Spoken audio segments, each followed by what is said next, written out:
Student, आपका स्वागत है हमारे इस वीडियो में। तो आज हम स्टार्ट करने वाले हैं लेसन नंबर 2। और लेसन नंबर 2 में क्या पढ़ेंगे?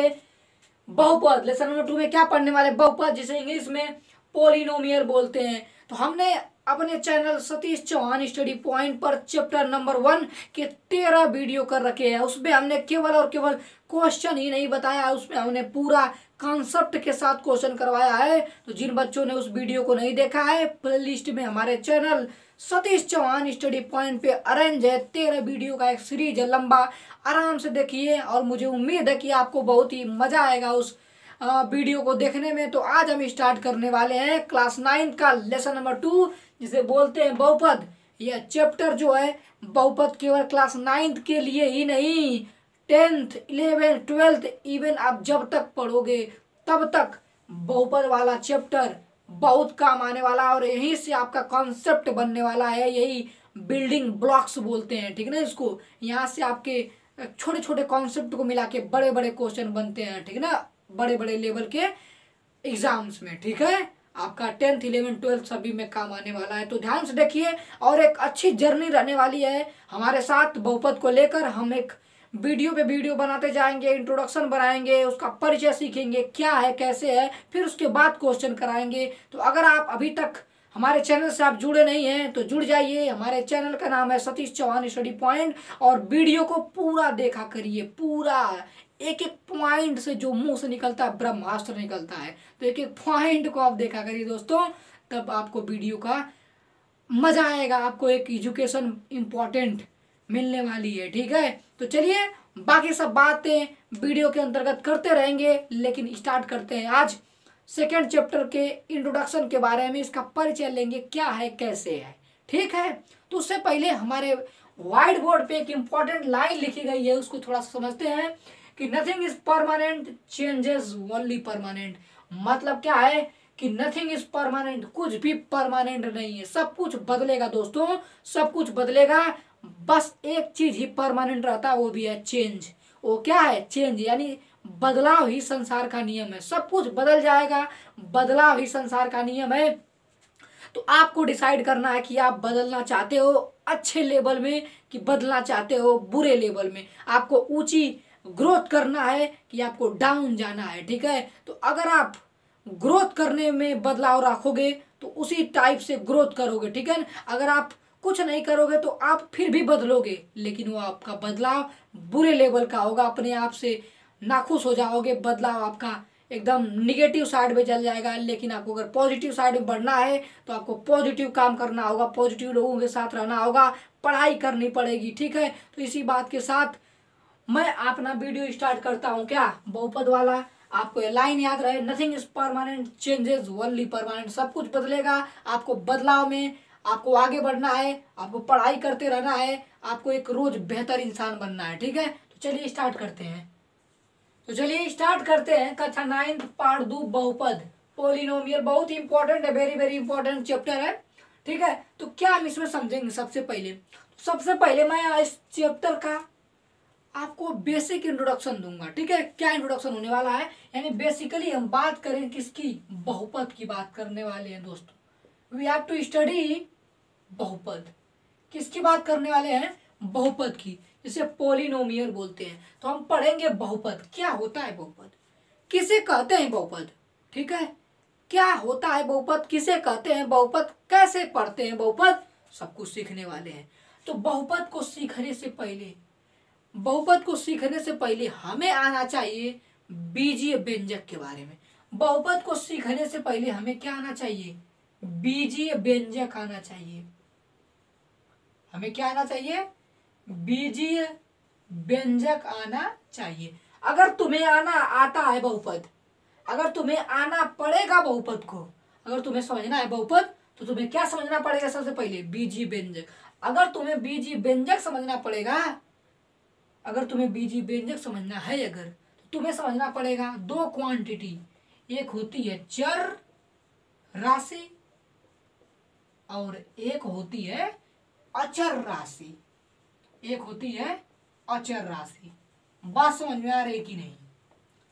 देखो, अगर मुझे पढ़ाना होता 2 मिनट की 10 मिनट की वीडियो कर रहा, मैं क्या करता बताओ? डायरेक्ट बहुपद पढ़ाता, थोड़ा सा बताता और चलता मैं तुरंत कहाँ पर, एक्सरसाइज पर। लेकिन मुझे उसका मतलब नहीं है, ठीक है। मुझे आपको एक क्वालिटी एजुकेशन प्रोवाइड करना है, ठीक है, कि कैसे क्या हो जा रहा है, ठीक है। तो सबसे पहले अगर मुझे बहुपद समझना है, अगर मुझे क्या समझना है, बहुपद, तो बहुपद समझने से पहले मुझे बीजीय व्यंजक आना चाहिए। क्या आना चाहिए, बीजीय व्यंजक आना चाहिए भैया। और अगर तुम्हें बीजीय व्यंजक समझ में कब आएगा, जब तुमको चर राशि और अचर राशि के बारे में पता होगा, तब तुम्हें बीजीय व्यंजक समझ में आएगा। और एक बार बीजीय व्यंजक आ गया समझ में, तो तुम्हें क्या आएगा, बहुपद समझ में आएगा। बोलो यहाँ तो कोई दिक्कत। तो ऐसे कहानी स्टार्ट होगी, ठीक। तो सबसे पहले हम किस पे बात करेंगे, सबसे पहले हम बात करेंगे चर राशि पर और अचर राशि पर। सबसे पहले बात करेंगे चर राशि पर और अचर राशि पर। इसे बोलते हैं वेरिएबल। इसे क्या बोलते हैं, इसे बोलते हैं वेरिएबल। इसे बोलते हैं वेरिएबल। स्पेलिंग में थोड़ी सी मिस्टेक है, कोई बात नहीं। इसे बोलते हैं वेरिएबल। इसे बोलते हैं कांस्टेंट। इसे क्या बोलते हैं, कांस्टेंट। तो चर राशि को बोलते हैं वेरिएबल, अचर राशि को क्या बोलते हैं, कांस्टेंट। तो चलिए डिटेल बात करते हैं, क्या चर राशि होती है, क्या अचर राशि होती है। तो अगर चाहें तो उतारे, नहीं चाहें तो मत उतारे, कोई वैसी खास बात इसमें बताए नहीं है। तो चलिए स्टार्ट कर रहे हैं चर राशि और अचर राशि। तो चलिए देखते हैं अचर क्या होता है और चर क्या होता है, क्योंकि अगर ये आपको समझ में आएगा तब आपको बीजीय व्यंजक समझ में आएगा, ठीक है। तो हम देखेंगे अचर किसे कहते हैं और चर किसे कहते हैं, ठीक है। तो क्या होता है अचर और क्या होता है चर। तो ये लिखा गया है कि अचर का मान सदा समान रहता है। अचर का मान सदा समान रहता है, किसी विशेष स्थिति में अचर के मान में कोई परिवर्तन नहीं होता है। क्या लिखा गया है कि अचर का मान सदा समान रहता है, ठीक है, और किसी विशेष स्थिति में अचर के मान में कोई परिवर्तन नहीं होता। मतलब जो कांस्टेंट होता है उसका मान बदलता नहीं है। इतनी बात आपको समझ में आना है।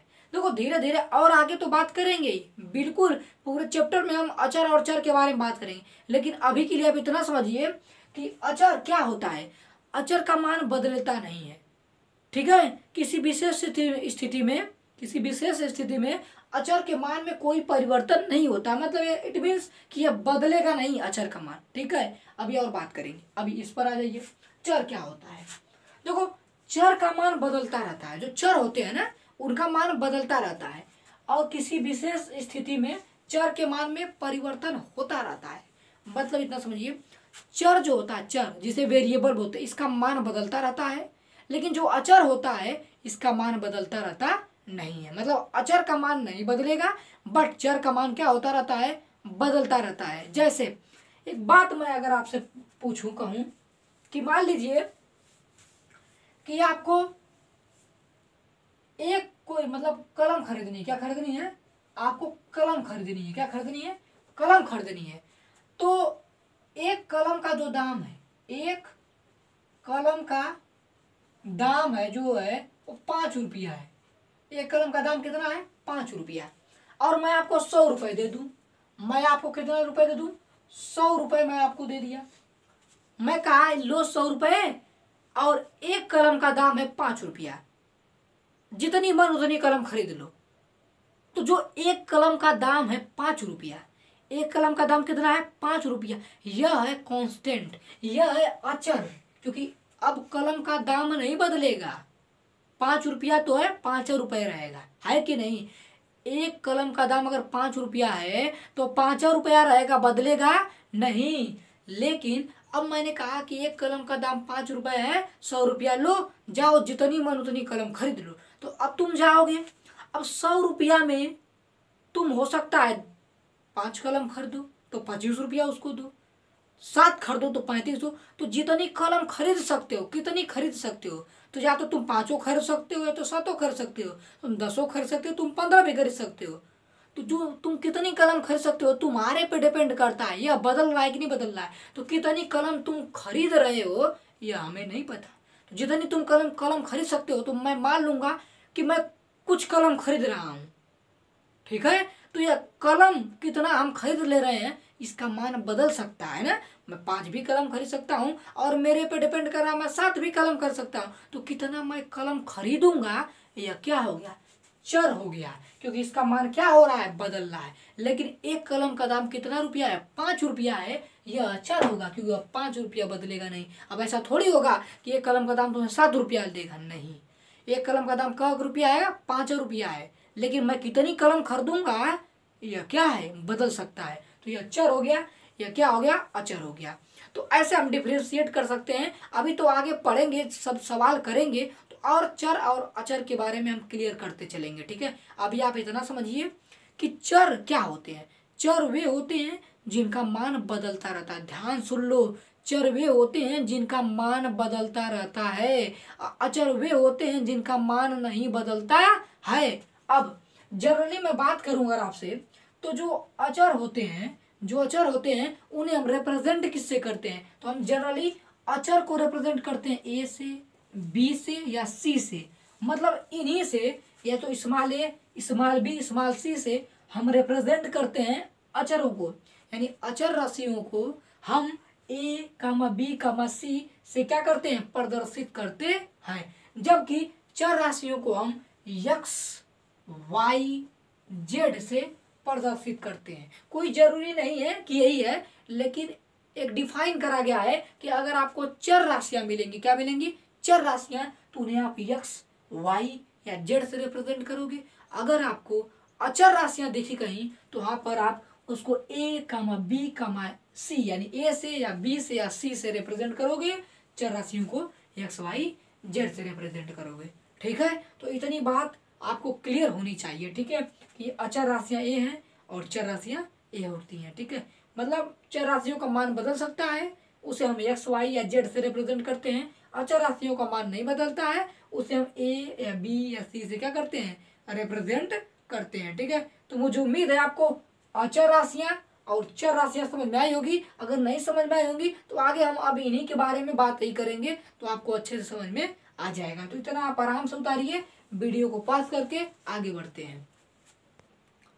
तो चलिए, आपको समझ में क्या आया है, आपको समझ में आया अचर और चर के बारे में, आपको समझ में आ गया होगा कि अचर क्या होते हैं और चर क्या होते हैं, ठीक है। तो इसके बारे में आपको मैंने बताया कि अचर क्या होते हैं, जिनका मान बदलता नहीं है। चर वे होते हैं जिनका मान बदलता रहता है। जैसे मैं बात करूं 5, अगर मैं 5 लिख दूं तो बताओ 5 फिर बदलेगा, 5 तो 5 है ना, 5 नहीं बदल सकता। अगर मैं लिख दूं 5, अब 5 को मैं 4 थोड़ी कर सकता हूं, तो 5 5 रहेगा, बदलेगा नहीं। तो क्या हो गया, अचर हो गया। चर में मैं लिख दूंगा यक्स, माना कोई यक्स है, तो बताओ यक्स का मान कुछ भी हो सकता है, यक्स 2 भी हो सकता है, यक्स कभी 3 भी हो सकता है, यक्स 4 भी हो सकता है ना। मैंने कहा कि मैंने किसी दुकान से यक्स कलम खरीदी, यक्स कलम मतलब 2 भी खरीद सकता हूँ, 3 भी खरीद सकता हूँ, 4 भी खरीद सकता हूँ। तो मतलब यह यक्स क्या हो रहा है, बदल रहा है, यक्स क्या हो रहा है, बदल रहा है। तो यह चर हो गया। और मैं कह दूं 5 रुपया है, तो 5 रुपया थोड़ी 6 रुपया में बदलेगा, नहीं ना। तो यह है अचर और चर, ठीक है। तो आई होप मैंने आपको अपनी तरफ से समझाने की पूरी कोशिश की अचर और चर को। तो अगर आपको अचर और चर समझ में आ गया होगा, तो आपको बीजी व्यंजक भी मैं समझा सकता हूँ। कैसे, देखिए ध्यान से, इसको समझते हैं। बीजी व्यंजक क्या होते हैं, देखिए। अब हम इंपॉर्टेंट चीज पढ़ने वाले हैं, क्या, बीजीय व्यंजक। देखिए क्या होते हैं बीजीय व्यंजक, लिखते हैं एक बार। बीजीय व्यंजक समझना बहुत जरूरी है, ठीक है ना। बीजीय व्यंजक, इसे इंग्लिश में क्या बोलते हैं, इसे इंग्लिश बोलते हैं एल्जेब्रिक एक्सप्रेशन, एल्जेब्रिक एक्सप्रेशन, ठीक है। तो क्या होते हैं बीजीय व्यंजक, मैं आपको समझा रहा हूं, ठीक है, ध्यान सुनो। देखो, जो बीजीय व्यंजक होता है वह अचर गुणे चर, अचर गुणे चर, और चर के जो पावर होगी वह परिमेय संख्या होगी। चर के पावर क्या होगी, परिमेय संख्या। अगर आप इतना काम कर देते हो कि एक अचर ले लो, एक क्या ले लो, अचर, अचर का गुणा चर में करो और चर के पावर क्या लगा दो, परिमेय संख्या, तो आपको मिल जाएगा एक बीजीय व्यंजक। क्या मिल जाएगा, आराम समझो, कोई जल्दबाजी नहीं, एकदम डिटेल समझाएंगे। ये क्या हो जाएगा, बीजीय व्यंजक हो जाएगा। एग्जाम्पल समझाते हैं, आई होप आपको एग्जाम्पल समझ में आ जाएगा। तो ऐसे अगर आपको समझना चाहिए तो समझ सकते हो, लेकिन एग्जाम्पल से आपको क्लियर हो जाएगी। जैसे अचर मान लो कोई 3 था, अचर क्या था 3, और चर मान लो कोई यक्स है, तो इसका गुणा होगा कि नहीं, 3 का यक्स में गुणा हो गया। यक्स क्या है चर और अचर क्या है 3, तो 3 यक्स और इसके पावर परिमेय संख्या। अब आपको भैया परिमेय संख्या तो आनी चाहिए कि परिमेय संख्या क्या होती है। परिमेय संख्या जिसे p/q के रूप में व्यक्त कर सकते हो, और परिमेय संख्या के अंदर पूरी पूर्णांक संख्या आ सकती है, और पूरी अगर पूर्णांक संख्या आ जाएगी तो पूर्णांक संख्या के अंदर पूर्ण संख्या भी होती है और प्राकृतिक संख्या भी होती है। तो अगर आपको परिमेय संख्या के बारे में नहीं पता तो chapter number 1 Satish Chauhan study point पर पूरी वीडियो लिस्ट में अरेंज है, देर किस बात की है, जाओ देखो, आपको पूरा समझ में आएगा। ठीक है, तो परिमेय संख्या आपको पता होगा ऐसा मुझे उम्मीद है। ठीक, तो इसके पावर परिमेय संख्या मतलब मान लो 2 भी तो एक परिमेय संख्या है, 2 भी तो एक परिमेय संख्या है, क्योंकि इसके बटे आप क्या मान सकते हो, 1 मान सकते हो। तो 3 हो गया अचर और चर हो गया यक्स, और उसके पावर परिमेय संख्या मतलब उसके पावर 2, और यह बन गया एक बीजीय व्यंजक। यह क्या बन गया, बीजीय व्यंजक। यह बन गया एक बीजीय व्यंजक। समझ में आ गया नहीं, तो 3x² क्या है, एक बीजीय व्यंजक हो गया। तो कहीं ना कहीं आप इतना समझ गए होंगे कि बीजीय व्यंजक क्या होते हैं। बीजीय व्यंजक चर और अचर राशियों के गुणनफल से बनते हैं।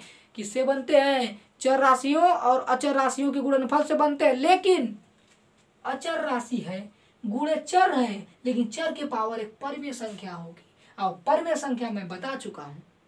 ठीक, परिमेय संख्या में यार कुछ भी, परिमेय संख्या में क्या हो सकता है, परिमेय में 1 2 3 4 -1 2 3 4 5 0 1/2 3/4 सब आती है, ये सब परिमेय संख्या है। ठीक है, तो आपको पता होना चाहिए। समझे, और एग्जाम्पल लें, चलो यहाँ पर लेते हैं एग्जाम्पल और लेते हैं। मान लो मैंने लिख दिया 2x, क्या लिख दिया 2x, तो 2x क्या है, बीजीय व्यंजक है। कैसे, 2 एक अचर हो गया, 2 क्या हो गया, अचर हो गया, x क्या हो गया, चर हो गया, और इसके पावर कुछ नहीं है तो 1 है, इसके पावर कुछ नहीं है तो क्या है 1, और एक परिमेय संख्या है, एक परिमेय संख्या है, तो 2x क्या हो गया, एक बीजीय व्यंजक हो गया। मैं लिख दूं 3, मैं लिख दूं 5x के पावर -2, 5x के पावर -2, यह बीजीय व्यंजक है, तो बिल्कुल है यह बीजीय व्यंजक है। क्यों, 5 है अचर, यक्स है चर, और उसके पावर -2 क्या है, एक परिमेय संख्या है। -2 भी क्या है, एक परिमेय संख्या होती है। ठीक है, तो ये भी क्या हो गया, बीजीय व्यंजक हो गया। मैं लिख दूं, मैं अभी लिख दे रहा हूं कि 3 यक्स के पावर 1/2 यह एक बीजीय व्यंजक है कि नहीं, तो यह बीजीय व्यंजक है, क्योंकि 3 क्या है अचर और यक्स क्या है चर, और उसके पावर 1/2, 1/2 क्या है परिमेय संख्या है, 1/2 क्या है परिमेय संख्या है। तो बहुत सारे एग्जाम्पल है, 4x 5x², 3x के पावर -2, 6x के पावर 4, कुछ भी लिखते जाओ, सब बीजीय व्यंजक है, सब क्या है बीजीय व्यंजक है। बस आपको पता होना चाहिए कि अगर आप चर और अचर का गुणा कर दो बीजीय व्यंजक बन जाएगा, और चर के पावर एक परिमेय संख्या लगा दो, समझे, यह बीजीय व्यंजक होता है।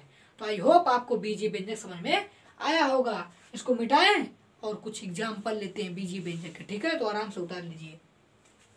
ठीक है, तो चलिए कुछ एग्जाम्पल और देख लेते हैं बीजीय व्यंजक के। क्या होता है बीजीय व्यंजक, अगर आप अचर का गुणा चर में कर दो और चर के पावर कोई परिमेय संख्या होगी तो आपको क्या मिल जाएगा बीजीय व्यंजक। जैसे मैं लिख दूं 2x के पावर 5, ये बीजीय व्यंजक है, बिल्कुल है, 2 अचर है, x चर है, उसके पावर 5 है। ठीक है, और क्या मैं लिख सकता हूँ 3y के पावर -2, यह भी बीजीय व्यंजक है। क्यों, क्योंकि 3 अचर है और y क्या है चर है। हम बता दें चर को x y z कुछ भी लिख सकते हो, तो y क्या है चर, और चर के पावर -2 क्या है परिमेय संख्या है, तो ये भी क्या है बीजीय व्यंजक है। 3x के पावर 1/2, 4x के पावर 2/3, 5x के पावर 5, सब क्या है बीजीय व्यंजक, सब क्या है बीजीय व्यंजक है। ठीक है, तो मुझे उम्मीद है कि आपको बीजीय व्यंजक समझ में आया होगा। बीजीय व्यंजक किसे कहते हैं, अगर आप चर और अचर का गुणा कर देते हो तो आपको बीजीय व्यंजक मिल जाता है। मैं लिख दूं 8y, तो यह क्या हो गया, एक बीजीय व्यंजक हो गया, क्योंकि चर में भी आ गया और अचर भी आ गया तो क्या हो जाएगा, बीजीय व्यंजक बन जाएगा। ठीक है, तो समझ में आया होगा। तो चलिए अब थोड़ी आगे बात करते हैं। ठीक है, कैसे देखते हैं आगे क्या बात करते हैं। तो चलिए अब कुछ आगे बात करते हैं कि अगर मैं किसी बीजीय व्यंजक में मैं कोई दूसरा बीजीय व्यंजक, खैर ये सब बातें तुम पहले के क्लासों में पढ़ चुके हो, लेकिन एक अंडरस्टैंडिंग बनी रहे, आप कुछ छूट ना जाए, इसलिए मैं सब दोबारा रिकॉल करवा रहा हूँ। ठीक है, आपको डेप्थ लेवल सिखा रहा हूँ। अगर आपको कोई बीजीय व्यंजक दिया हो और उसमें आप कोई और बीजीय व्यंजक जोड़ दो तो आपको क्या मिलेगा, आपको एक नया बीजीय व्यंजक मिल जाएगा। आपको क्या मिल जाएगा, एक नया बीजीय व्यंजक मिल जाएगा। जैसे मान लो हमारे पास है 3x⁴, ये एक बीजीय व्यंजक है, और 4x⁴1/2 यह भी क्या है, एक बीजीय व्यंजक है। इन दोनों को जोड़ोगे तो क्या होगा, 3x⁴2 प्लस 4x⁴1/2, 4x⁴1/2 यह भी क्या है, एक बीजीय व्यंजक है। इन दोनों को जोड़ने के बाद वही जोड़ दिए तो ये भी क्या है, एक बीजीय व्यंजक ही है। क्या है, एक बीजीय व्यंजक ही है। ठीक है, समझा।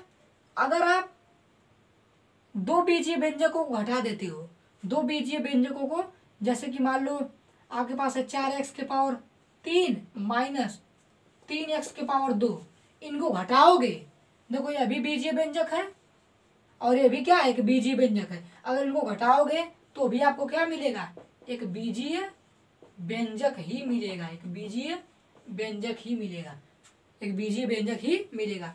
अगर आप दो बीजीय व्यंजकों का गुणा करोगे, जैसे 4x² गुणे 3x², यह भी एक बीजीय व्यंजक है और यह भी एक बीजीय व्यंजक है। इनका गुणा करोगे तो क्या होगा बताओ, 4 का 3 में होगा 4 3 12, और यहाँ पर x⁴2 है और यहाँ पर भी x⁴2 है। तो गुणा करते समय जो पावर होती है वो क्या हो जाती है, जुड़ जाती है। तो इसके पावर x⁴2 है, इसके भी x⁴ कितना 2, कितना आ जाएगा, x⁴4।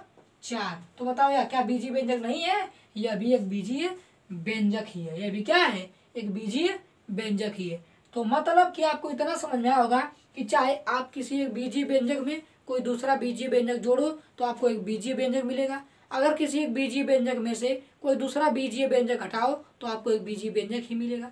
अगर आप किसी बीजीय व्यंजक में कोई दूसरा बीजीय व्यंजक से गुणा करो तो भी आपको एक बीजीय व्यंजक ही मिलेगा। अगर आप किसी बीजीय व्यंजक में किसी बीजीय व्यंजक से भाग देते हो तो भी आपको क्या मिलेगा, एक बीजीय व्यंजक ही मिलेगा। तो मैं लास्ट में लिखने जा रहा हूँ, आपको समझ में आ गया होगा। ठीक है, मैं क्या करने जा रहा हूँ, फाइनली मैं लिखने जा रहा हूँ इन बातों को, और आपको क्या करने है, उसको समझ लेने हैं। अगर मैं किसी बीजीय व्यंजक का गुणा करता हूँ, सॉरी जोड़ हो गया ना, घटाता हूँ कोई दूसरा बीजीय व्यंजक तो मुझे क्या मिलेगा, बीजीय व्यंजक ही मिलेगा। किसी बीजीय व्यंजक में दूसरे बीजीय व्यंजक से मैं गुणा करूंगा तो मुझे क्या मिलेगा, कि बीजीय व्यंजक ही मिलेगा। और किसी बीजीय व्यंजक में मैं किसी बीजीय व्यंजक से भाग दूंगा तो मुझे क्या मिलेगा, एक बीजीय व्यंजक ही मिलेगा। तो मुझे उम्मीद आपको इतना समझ में आया होगा। अगर आया समझ में तो उतारिए वीडियो को, नोट करिए। तो चलिए कुछ और बातें देखते हैं। एक चीज और है, देखिए ध्यान से, कि अगर मैं किसी बीजीय व्यंजक में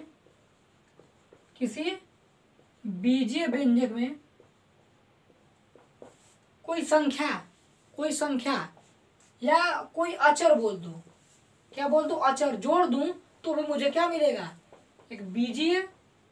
देखो ये बातें आपको बहुत सरल लग रही होंगी, लेकिन है एक इंपॉर्टेंट बात है कि इन्हीं से आपका कॉन्सेप्ट बनेगा। सपोज मेरे पास कोई बीजीय व्यंजक 3x था, मैं उसमें क्या जोड़ दिया, अचर राशि कोई 5 जोड़ दिया, तो बताओ आंसर कितना आएगा, 3x + 5 ही तो आएगा। तो ये 3x + 5 भी क्या होगा, एक बीजीय व्यंजक ही होगा। ठीक है, ये मत सोच लेना कि यहाँ पर 3x तो बीजीय व्यंजक दिख रहा है, 5 नहीं दिख रहा है, तो ऐसा नहीं है। अगर हम किसी बीजीय व्यंजक में कोई संख्या जोड़ते हैं, घटाते हैं, गुणा करते हैं, भाग देते हैं तो भी आपको क्या मिलता है, बीजीय व्यंजक ही मिलता है। जैसे अगर मैं लिख दूं 4x + 6, तो 4x + 6 जोड़ने पे क्या है, 4x + 6, ये भी क्या है, एक बीजीय व्यंजक है, ये भी क्या है, एक बीजीय व्यंजक है। मैं कर दूं 3x-7, तो ये भी एक बीजीय व्यंजक है। ये भी क्या है? एक बीजीय व्यंजक। मैं कर दूं 3x गुणे 5, तो क्या हो जाएगा? 5 3 15x, तो ये भी क्या है? एक बीजीय व्यंजक है। मतलब किसी बीजीय व्यंजक में अगर कोई अक्षर जोड़ो, घटाओ, गुणा करो, भाग करो, तो भी आपको क्या मिलेगा? एक बीजीय व्यंजक ही मिलेगा। समझे? तो भी आपको क्या मिलेगा? एक बीजीय व्यंजक ही मिलेगा। ठीक है, तो इतना उतारिए, कुछ आगे बात करते हैं। ठीक है, उतारिए। तो चलिए आज के वीडियो में बस इतना ही रहने देते हैं। तो हमने इस वीडियो में बेसिकली किसके बारे में बात करा? इस वीडियो हमने चर राशियों और अचर राशियों के बारे में बात करा, और इन दोनों को मिला के, चर राशियों और अचर राशियों को मिला के क्या बना? बीजीय व्यंजक बना। और बीजीय व्यंजक के बारे में थोड़ी बातें और करी कि बीजीय व्यंजक क्या होते हैं। आपको समझ में आई क्या होगा कि चर राशियों और अचर राशियों से मिलकर क्या बनता है? बीजीय व्यंजक बनता है। 4x 5x की पावर 2, 3x की पावर 5, ये सब क्या है? बीजीय व्यंजक है। फार्मूला आपको पता है कि बीजीय व्यंजक बराबर क्या होगा? अचर गुणे चर की पावर परमित संख्या। आराम से इसको एक दो बार और समझेंगे, एक दो बार और वीडियो देखेंगे तो आपको एकदम डिटेल में समझ में आ जाएगा। फिर हमने बीजीय व्यंजक के बारे में और बात करी कि अगर बीजीय व्यंजक में बीजीय व्यंजक जोड़ो, घटाओ, गुणा करो, भाग करो, तो बीजीय व्यंजक ही मिलेगा। बीजीय व्यंजक में कोई अचर राशि जोड़ दो, घटा दो, गुणा कर दो, भाग कर दो, तो भी एक बीजीय व्यंजक ही मिलेगा। अब अगले वीडियो में हम लोग क्या करने वाले हैं? हम लोग अगले वीडियो में यह सीखेंगे कि कोई बीजीय व्यंजक है, जैसे 3x है, अगर जैसे मैं आपको दूं, अगर आपको आ रहा है तो ठीक, नहीं आ रहा तो मैं बताऊंगा अगले वीडियो में, इंतजार करिए। वैसे है तो नहीं क्लास 9th का पार्ट, है तो पिछली कक्षाओं का, लेकिन मैं सोच रहा हूँ कि आपको सब कुछ क्लियर करते चलूँ। जैसे मैं यहाँ पर लिखूँ 3x की पावर 2 और लिख दूँ यहाँ पर 4x, तो बताओ यह जुड़ेगा क्या? ये और जुड़ के कितना हो जाएगा? देखो यह भी है एक बीजीय व्यंजक और यह भी एक बीजीय व्यंजक, इन दोनों को जोड़ोगे तो आएगा एक बीजीय व्यंजक। आराम समझो, यह भी एक बीजीय व्यंजक है और यह भी एक बीजीय व्यंजक है। जोड़ोगे तो क्या आएगा? एक बीजीय व्यंजक ही आएगा, हम बता चुके हैं। लेकिन जोड़ने पर आएगा कितना, और घटाने पर कितना आएगा, और गुणा करने में कितना आएगा, और भाग करने में कितना आएगा? अगर आपको ये सब नहीं आता है तो इंतजार करिए अगले वीडियो का। अगर आता है तो उसी को रिवाइज करिए, अगर नहीं आता है तो हमारी वीडियो का इंतजार करिए। कल हो सकता है हम इसको अपलोड कर देंगे। ठीक है, तो पढ़ाई करते रहिए और ध्यान से आराम से पढ़ाई करते रहिए। एकदम आपको लेवल मचा देना है। हमारे साथ जुड़ जाइए Satish Chauhan study point channel से, और हो सके तो हमारे चैनल को सब्सक्राइब कर लीजिए। धन्यवाद।